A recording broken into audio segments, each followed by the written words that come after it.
Very convincing. I'd say it's more convincing.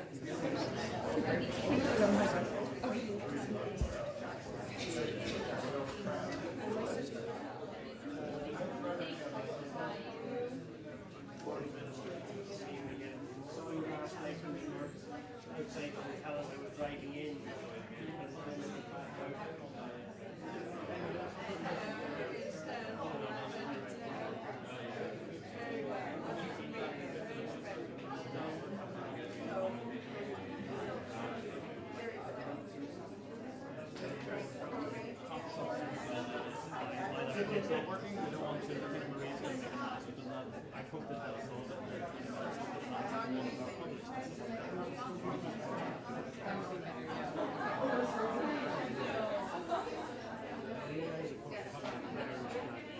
Stolen money and some of the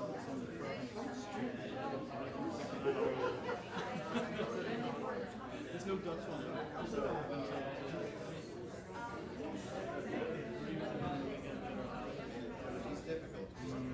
We have a huge Irish one.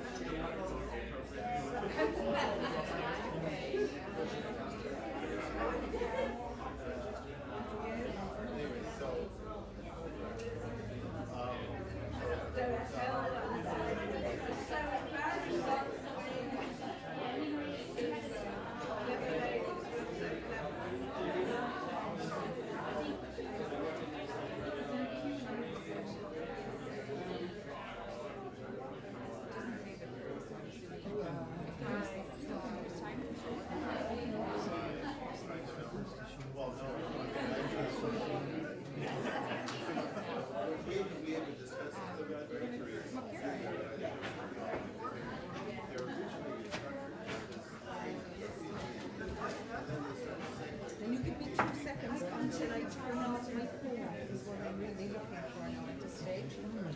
Okay. Just do that.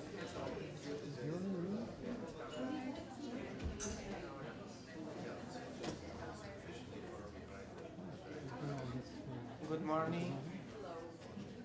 She's usually not here first. Good morning. See, if you went to mass, you'd learn to answer out loud. When someone says good morning. Okay, do you want me to get started? Yeah. Okay, good morning everyone.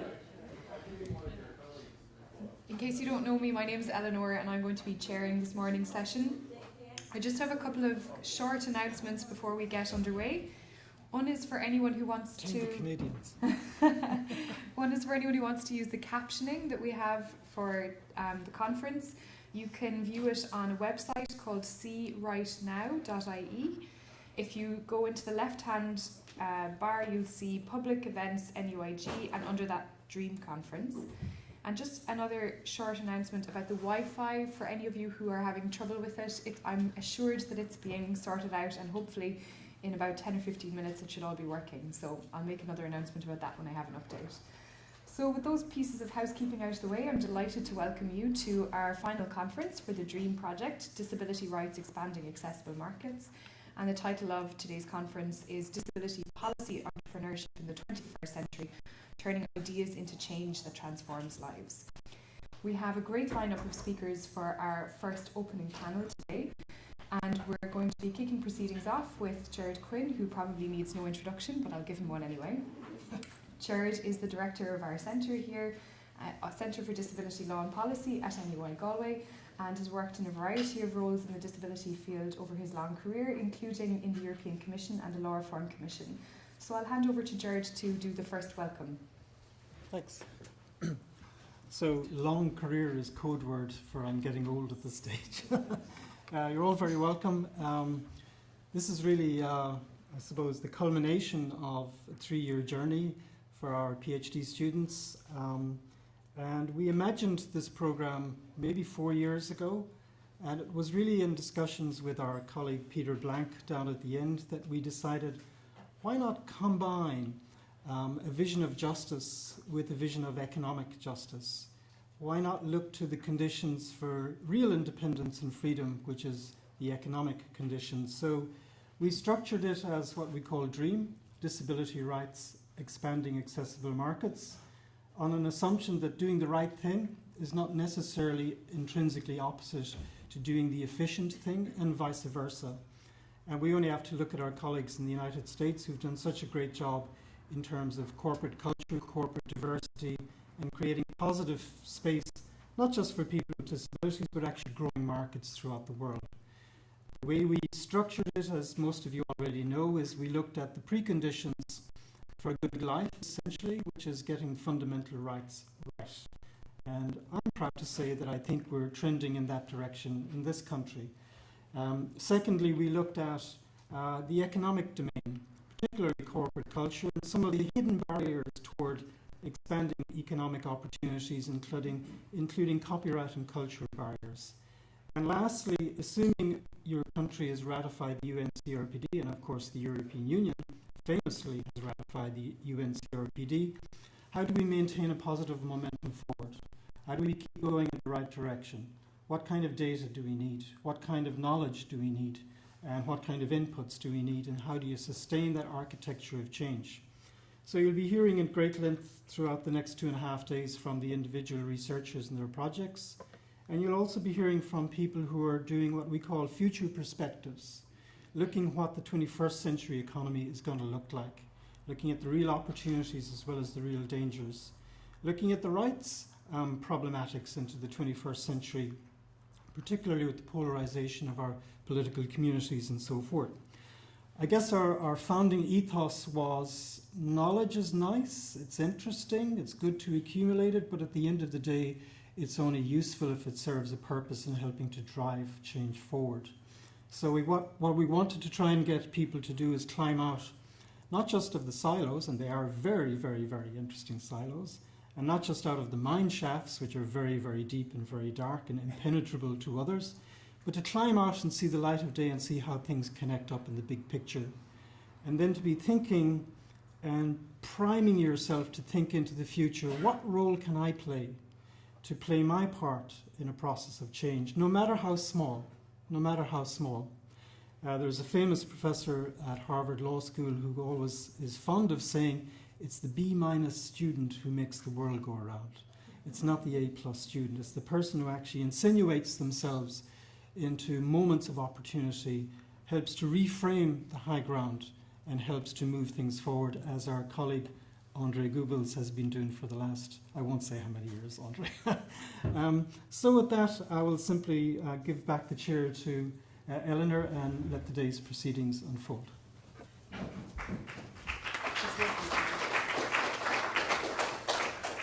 Thanks very much, Stuart.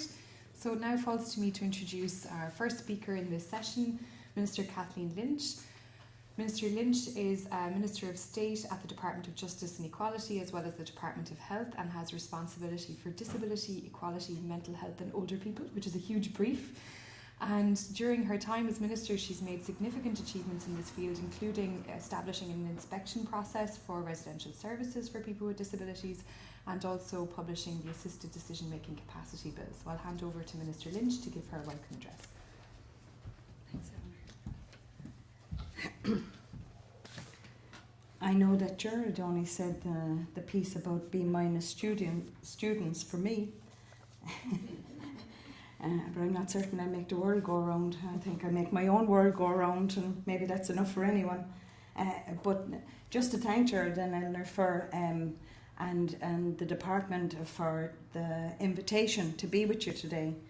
And I'm always very conscious when I'm speaking about these things that I have very little knowledge about the whole area of law, disability, human rights, treaties. I have very little knowledge about it. But what I do know is the experience in terms of people that I meet every day. I'm very lucky because I have had opportunities in life that a lot of people don't have. And I'm not certain that everyone thinks in that way, but I most definitely do. But I do think in different ways, and I've always had the capacity to do that. And I've always had the capacity equally to think about how we solve problems rather than concentrating on what the problem is. If you recognise what the problem is, then the next immediate job is to solve it, if it is a problem and if it is a barrier, because it's not for everyone, but it will be for some. My grandson, who I'm very fond of, I'm very fond of all of them, if the truth be known, but this one has a particular interest to me because he's a bit peculiar. My brother says he's different. He's very different. He told me a few weeks ago that, Nana, he said, if everyone keeps thinking outside the box, that box is going to be empty. So maybe that's where the B- pupils will all end up, inside in that box, maybe thinking in a different way.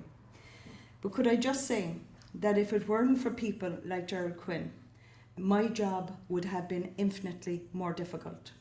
Not just in terms of his advice and not just in terms of his support, but in terms of his attitude towards how we achieve change is really what it's all about. We were under significant pressure as a government to publish a capacity legislation. And that capacity legislation in its first draft wasn't at all what we're going to have when it is finally approved by the Houses of the Oireachtas and signed by this President into law. It will be an entirely different type of bill. And Gerard came to me and he said, look, we have an opportunity here to get things right and to do things in an imaginative way and to do things to ensure that this will serve us into the future. And take your time. Take your time, he said, because at the end of the day, this is about people's lives, about people who are living now, people who will be born in the future, and we as we age. And I think that changes your mindset as to how you do things. When I'm speaking, and by the way, Eleanor left out one of my pieces, I'm also in defence. Imagine putting me in charge of the defence of the country. I'm not certain I'd be good at it, but anyway. But it does change your mindset when you really are considering planning for the future, and that future is your own. So what would I like my future to be? I would like it to be where I've always lived, amongst the people that I've always known, to be able to make decisions for myself insofar as I can. And that's really what the capacity legislation is all about. We can cloak it in, academic terms, we can cloak it in international terms, in relation to human rights, we can do all of that, but centrally, what is it about? It is about ensuring that the voice of the person that it relates to is heard and is acted on. Because we all fall into the trap of hearing what someone says and then go on our merry way as if we'd never heard it and we definitely don't act on it. And I know that's a fact. My husband for 10 years was telling me that he was thinking about retiring. But I wasn't ready to hear it, so I'd just say, very interesting. And I'd go off and I'd keep working away. Until suddenly one day I realised he was very serious about it, that he was going to retire. And then we had to deal with the situation as it arose. As my mother would say, does he intend to hang around your house all day?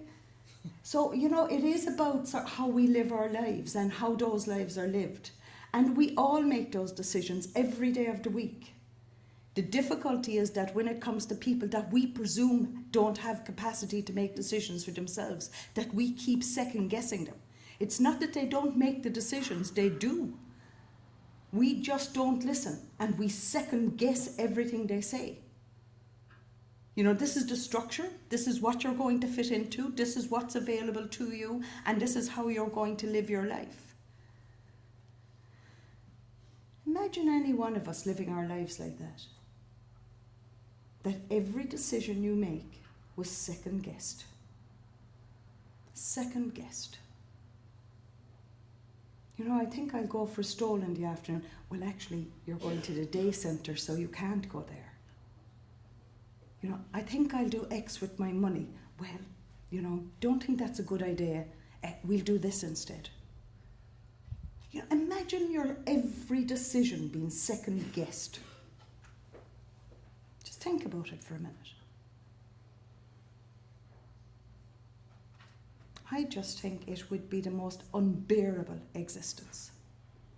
The capacity legislation that we intend to produce, which finished second stage last year and will be coming back into the House of the Oireachtas for report stage with substantial amendments, and we hope around September, October. We could have brought it in earlier, but again, the people that are drafting it and continue to take submissions on it are telling me that it will be a far better bill when it comes back. And again, that's very much due to Gerald's influence and other people who have an interest in the area. Will and preference will be central to all of this, will be central to it. There will be presumed capacity. Presumed capacity. There will be a whole support system to enable people to make decisions. Those that know people best will be part of the process. Those that know people best will be part of the process. And when we have that piece of legislation in law, we will be ratifying the treaty. Ireland has taken the approach, and I think I agree with the approach we've taken, that we don't ratify until we have everything in place. We have an interdepartmental committee now looking at all of the other pieces of legislation that we will need to amend in order to ratify the treaty fully. And that work is already taking place.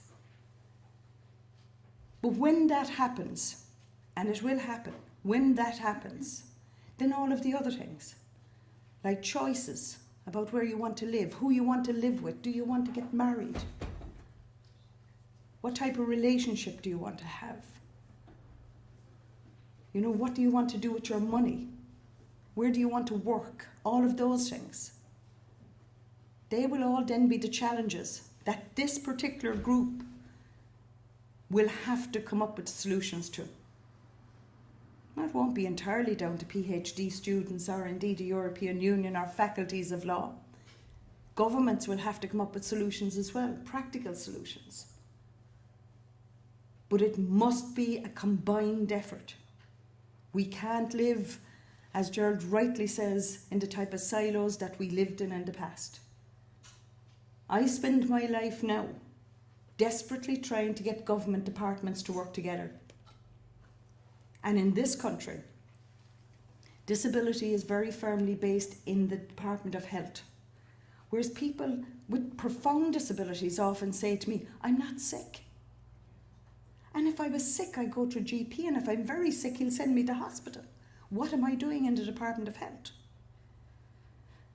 There is an argument to be made, of course, that disabilities and people and the responsibility for older people should be put into a separate area altogether called social care.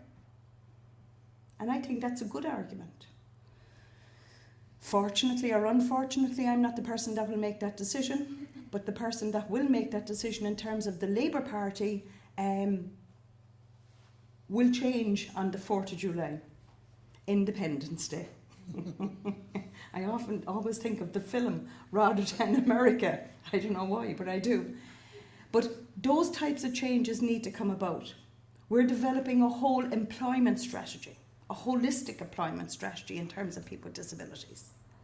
But then people with disabilities says to me, what's the point in having an employment strategy if we as a group cannot register as unemployed?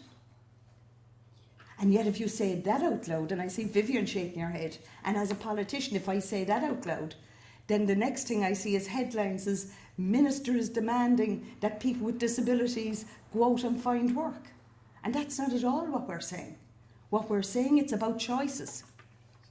People who have the capacity, people who wish to, should have the right to register as unemployed and be available for work. And that should happen. And that type of new thinking, that inside the box thinking, if you like, according to my grandson, is hugely important. And that's why courses like this, projects like this, funded by the European Union, are so vital. They're the main contributors to changing how we think. The main contributors. I know ideas are incredible things. Probably the most dangerous thing in the world is someone with an idea that they absolutely believe in and are passionate about and are determined will reach fruition. So ideas are important. Ideas are hugely important. And we have to be driven and continue to realise that whereas our lives will change, everyone's life changes. And how we approach that change is hugely important. And we need to be conscious of the fact that we need to continuously change. But to try to get even government departments to work together, to recognise that it's not just the Department of Health that has responsibility in this area, that it's transport, education, jobs and enterprise. All of those areas need to work together. And whereas the budget line needs to be clear and we need to see where that is, at a certain point it really has to merge.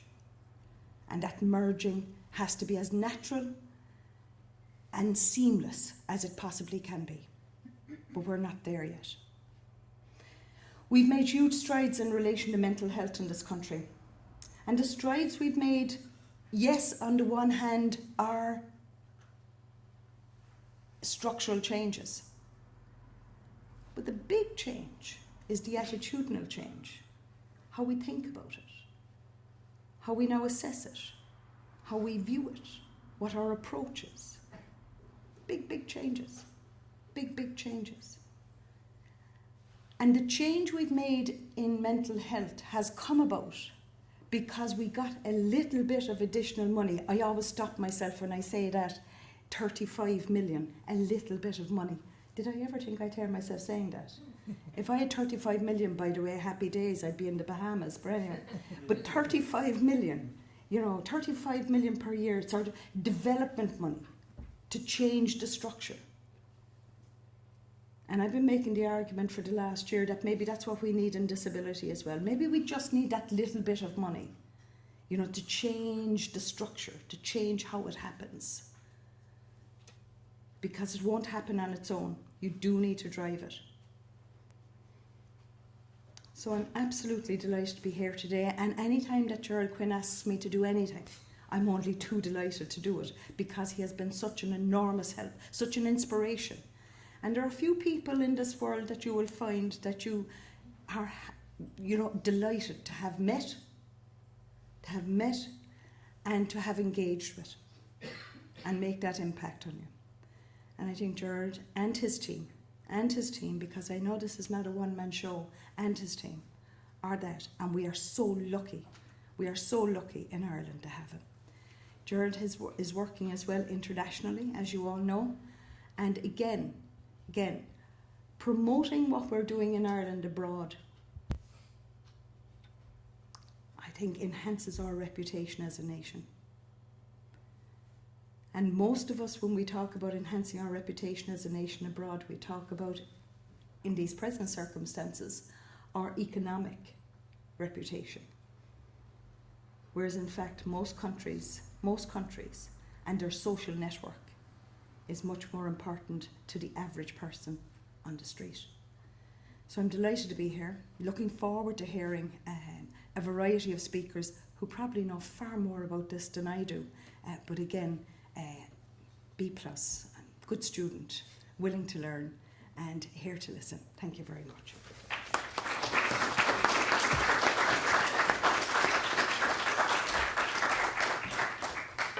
Thanks very much, Minister. We'll now move to our next presentation, which we have via video, from Commissioner Maura Geoghegan-Quinn, who has been the European Commissioner for Research, Innovation and Science since 2010 and actually met the DREAM project early stage researchers at the very outset of the project, so it's fitting that she's here to give an address at coming towards the end of the project. Maura has a long history of working in the public service. She was the first woman to be appointed a cabinet minister in Ireland since the foundation of the state in 1979. She's also been at various points a Minister for European Union Affairs and a Minister for Justice. So we'll start to play the video now if we can.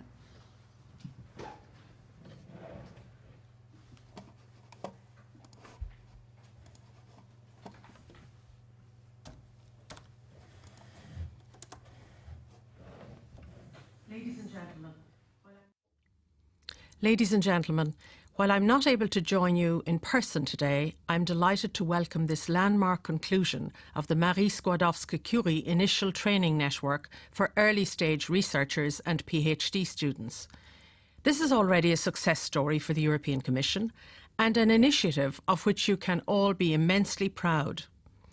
I have been interested in the DREAM network since the first day you came to me about it in October 2011, and I've been following your progress ever since. I am particularly proud that NUI Galway has led such an illustrious group of partners from across Europe: the University of Leeds, Maastricht University, the Nova Institute of Norway, Iceland University, Technosite in Spain, and the Swiss Paraplegic Research Centre. I know that you also had the benefit of the wisdom of key figures in the field, such as Professor Rosemary Case of Australia, Professor Theresa Degner of Germany, and Professor Nora Gross of the UK.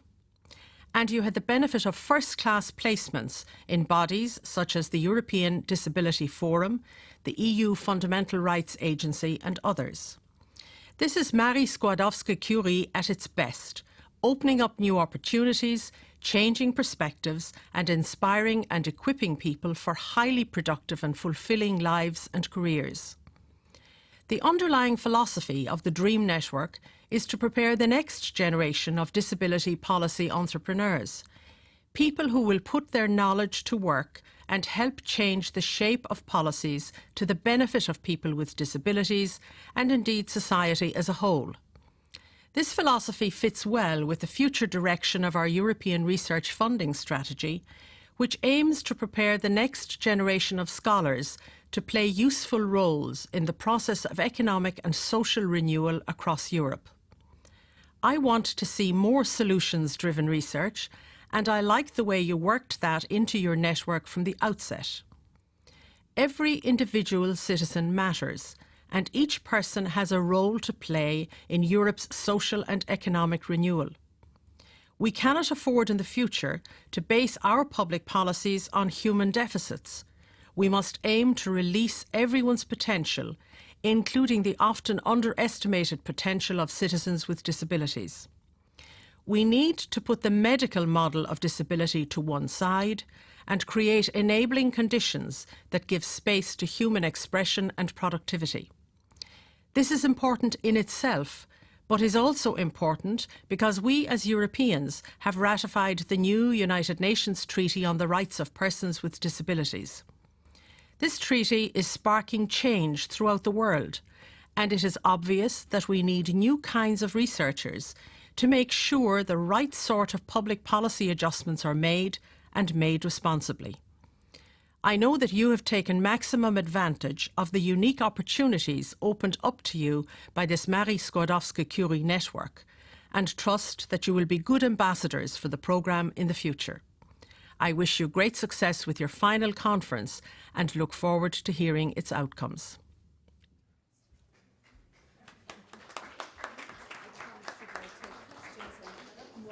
We have another video presentation before we go into I think we have some time for questions afterwards, but I just want to introduce our final video now from Senator Tom Harkin, who many of you will know as Jared describes him the father of the ADA. He's the current junior US Senator from Iowa.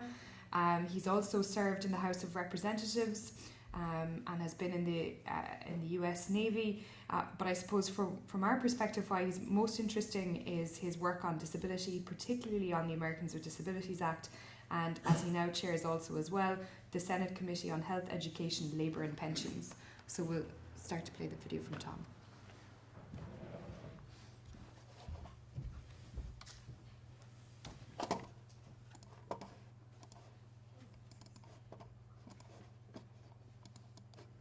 Hello, I'm Senator Tom Harkin. Hello, I'm Senator Tom Harkin of the state of Iowa in the United States. And I want to thank you for the invitation to address the EU network of PhDs working on the UN Convention for the Rights of Persons with Disabilities.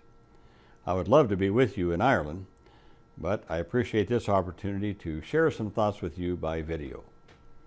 First, my congratulations to the 14 PhD researchers who are studying how to advance public policy to protect the civil rights of people with disabilities through the CRPD. You will have a great impact on ensuring the treaty reaches all parts of the EU, making the lives of people with disabilities better, enhancing their quality of life, and ensuring they are part of the rich, engaging fabric of the EU. This effort by the EU and the work of each of the 14 scholars is critically important. Ratification is only the first step. Following ratification, what matters is the rigor and effectiveness of implementation. So your work, the work of the faculty and the PhD candidates, will serve all of the EU and really the entire world. So I salute your dedication to this important challenge. Your network has been highlighted by the European Commission as a multi-country, multi-university success. But the true test of success will be the impact of the network as the newly minted policy doctorates promote the values of the CRPD and ensure that its principles take root in each of the EU countries. My own work in the area of disability policy was grounded in my family experience. My older brother Frank became deaf when he was just a child, and he was taken from his family, forced to live apart from our family, and put into a special school. And as he was growing up, he was told what he could do and what he couldn't do. His horizons were limited, and he was discriminated against in ways that were both blatant and subtle. I pledged that if I ever were able to gain a position where I could influence how people with disabilities were treated, that I would work to change not only policies, but also attitudes about what was possible for people with disabilities. The insidious nature of low expectations is one of the biggest barriers facing people with disabilities. This closes doors at the outset of a person's quest for independence. Low expectations rob people with disabilities of their opportunities and ensure that they will never be considered for jobs in which they could excel if given a chance, and modest support services in many cases. So I pledged that I would work to change those policies and attitudes if I ever got into a position, and I was fortunate to gain a position in the U.S. Senate that gave me this opportunity. So I have spent about 40 years now working to change policies and attitudes. Of course, my proudest moment was in 1990 with the passage here in the United States of the Americans with Disabilities Act, the landmark civil rights law that protects people with disabilities living in the U.S. from discrimination. In the years since then, the ADA, as it is popularly known here, has become a shining example of policy that opens doors for people with disabilities and ensures they are treated equally. And of course, much of the ADA served as the foundation for the CRPD. I am particularly proud that the United Nations used the principles, values, and much of the language that I wrote for the ADA to develop the treaty. Now, the work of your network comes at a particularly timely moment in history, marked by major changes in the international community's recognition of people with disabilities. We're seeing progress in expanding opportunities for people with disabilities to make their own decisions, to live in their own homes and in our communities, and to work at jobs with the supports they need to be successful. In addition, the emerging 21st century global economy, built on telecommunications, information technology, and new ways to access, analyze, and communicate information, is providing more opportunities for people with disabilities to have meaningful employment. But we must be vigilant to ensure that the new technologies are conceived from the very beginning to include people with disabilities. In other words, with universal design for all. As we look to the future, there is one goal that I am working on daily right now, and that is to have the United States ratify the CRPD. My country must join the worldwide community of over 140 countries that have already ratified this treaty. So I'm doing my best to make sure this happens this year. In closing, again, I want to recognize some of my fellow Americans. I have been told that your network draws its PhD student pool from a wide range of nations, and 4 are from the United States. Abigail Rikas from Massachusetts, Robert Huffaker from Texas, Anna Arnstein Kerslake from California, and Anthony Gianomis from North Carolina. So I applaud their work abroad and that of their European colleagues to advance the implementation of the convention. Thank you again for inviting me to speak with you by video. I congratulate all the PhD researchers who have engaged in this exceptional work.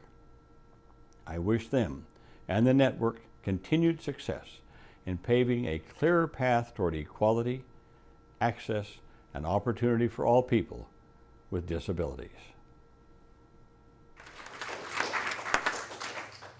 Okay, I think we have about 10 to 15 minutes for questions or comments, or if anyone would like to, I'll open it up to the floor.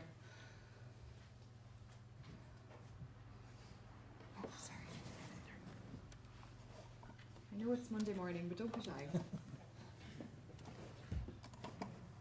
Isn't it amazing that they say that communications and language that the actual physical words are something like, is it 30% of the communications? I've never used a microphone. 30% of and it's the physical expression, it's the nuances, and I always find it incredible that when someone with knowledge, passion, and commitment speaks, that you can actually see it in their face. I thought that was very interesting to see. He was so, you could see it, the life in his face about something he felt passionately about. Anyway, just an observation.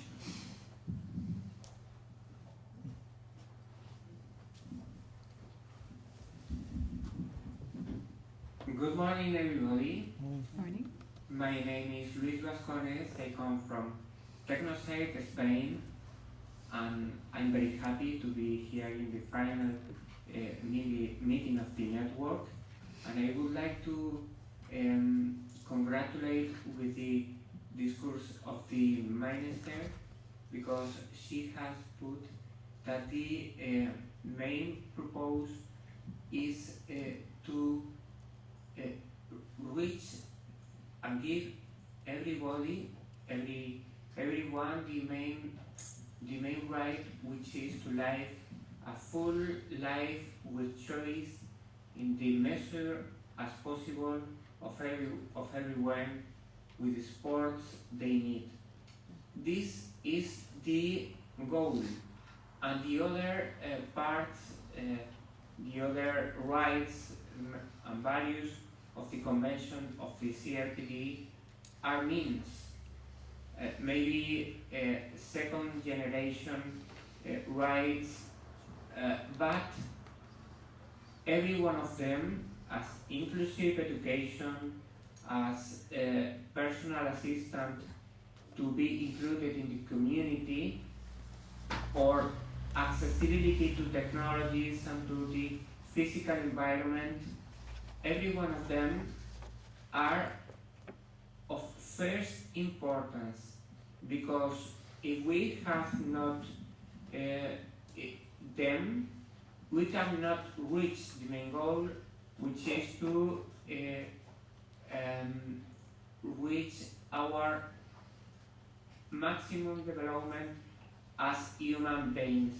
Then we have to push these other tools at the first level.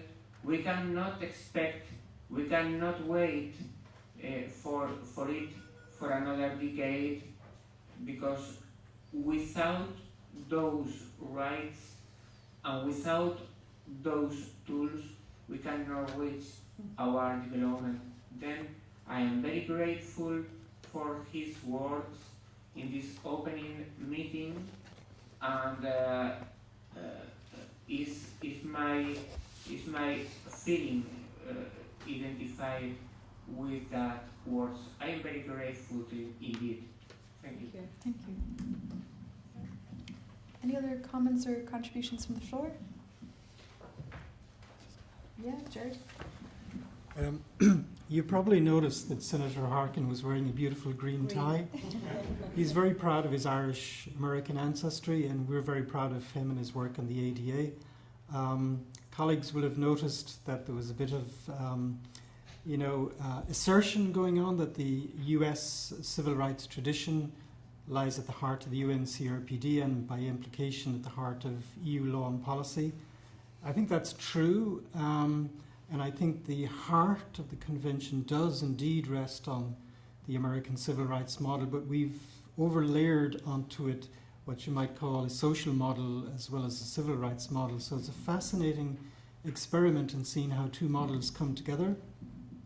And of course, you'll all be aware that the European social model is in deep transition with lots of opportunities, but also lots of dangers.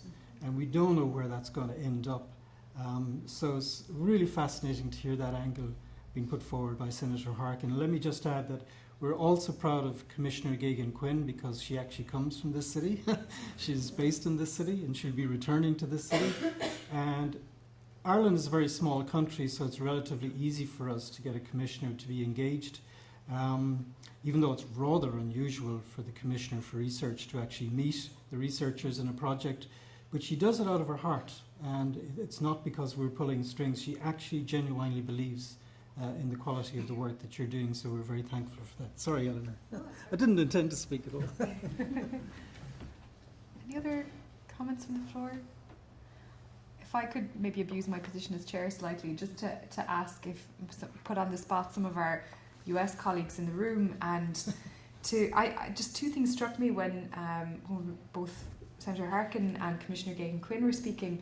One is sort of the perhaps what I know there are unique barriers to the US ratification of the CRPD, but somehow I think if the EU managed to ratify, perhaps it's possible for the US, or what learnings could be shared from that process. And similarly, from the process of enacting the ADA, are there things that our US colleagues feel that Europe could be learning from in terms of that experience? I don't know if people have any thoughts on that. Pick on Peter. Pick on Peter, Jared says, so I'm picking on Peter.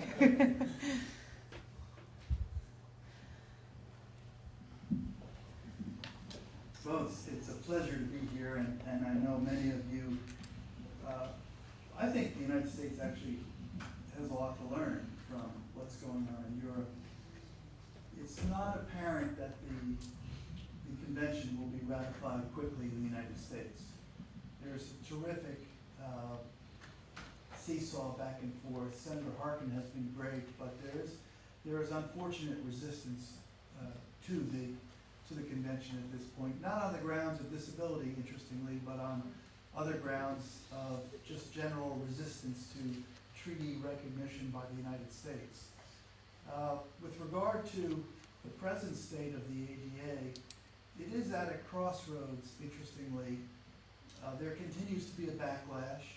States are, for the first time, passing legislation requiring notice. For example, California, which is an otherwise very liberal state, has required that advocates who are bringing civil rights claims must provide notice to achieve standing in a court before their claim can be recognized, which suggests that even though many places have been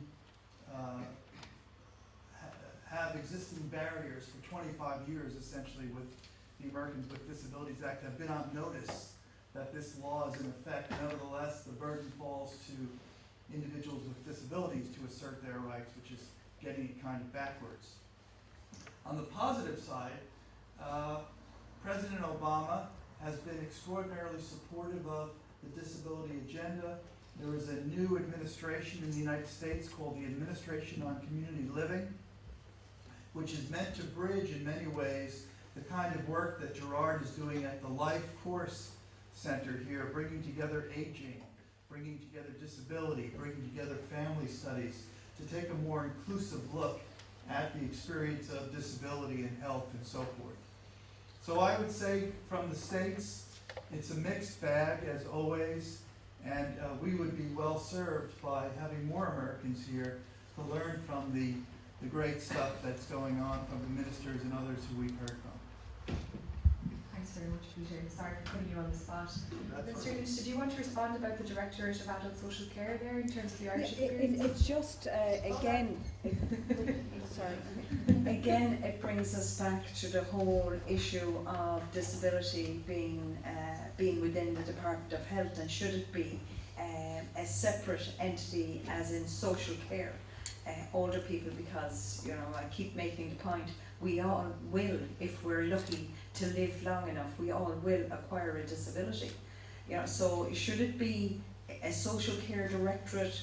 Should it be a separate ministry of social care? So it just strikes me that the same arguments are clearly going on. But again, it strikes me that within Europe, because you are dealing with probably smaller population bases, smaller land mass, all of those things, it probably will be easier for us to achieve the type of change we want, provided we do want it and we are committed to it, than it will be in relation to America. And just as you were speaking, I just wonder, you know, was the whole Civil War thing a waste of time? You know, would you have been better off with the different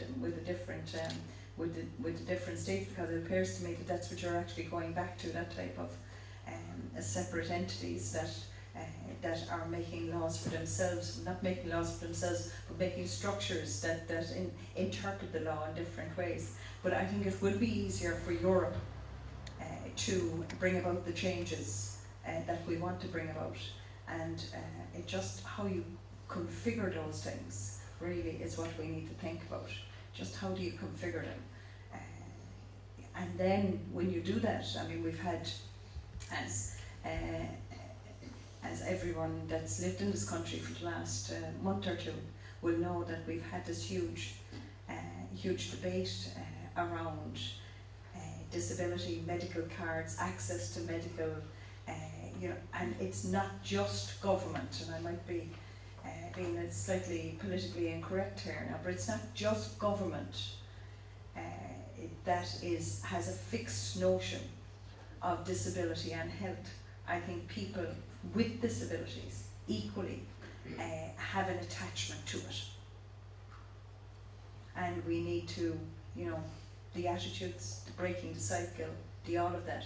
I think there is pardon the pun, an unhealthy attachment, and it probably is about access to services and how those services are delivered, and it's bigger than just creating, you know, a separate heading. It's bigger than that.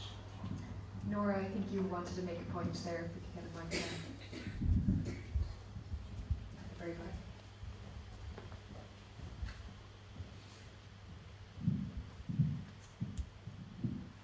Just a brief comment to build on the previous two comments.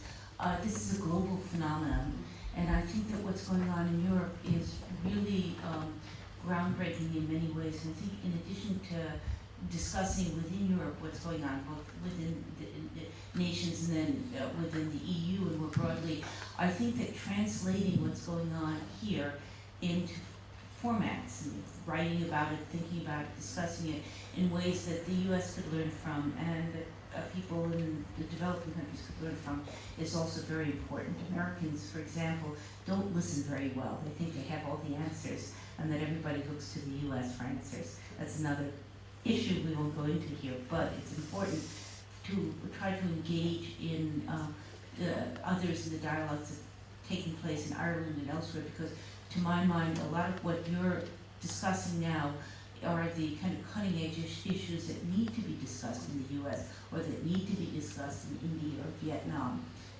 So just to build on it, you have a responsibility not only to talk to each other, but then to make sure that you bring other people into the dialogue. Thanks very much, Nora. Do we have any final contributions from the floor before we move on to our next session? No?